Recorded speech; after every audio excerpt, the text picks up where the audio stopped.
3, go. Maupay nga aga sa inyong tanan. Ako po'y bumabati sa ating mga kasama dito sa Region 8 sa ngayong pagdiriwang natin ng National Crime Prevention Week. At ang ating tema ay sa crime prevention may magagawa ako.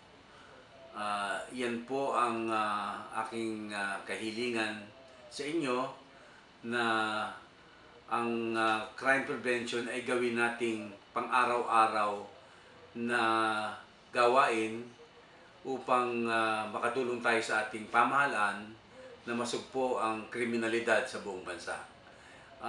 Isipin po natin kung lahat tayo kapag nakakita ng anumang kaduda-dudang pangyayari ay agad-agad ay magre-report sa ating mga kapulisan, sa ating lokal na pamahalaan ng mga suspetsosong bagay na maaaring pagsimulan ng krimen.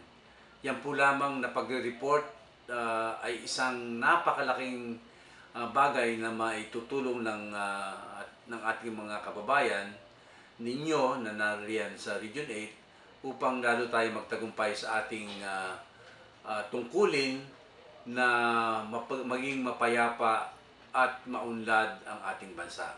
Kaya sa panahon pong ito, ako ay nakikisa sa inyong pagdiriwang dyan sa Region 8 ng Crime Prevention Week. At kami naman po dito sa Central Office ay umaasa na sa mahabang panahon ay tayo magsasama-sama at magtutulungan. Maraming salamat po.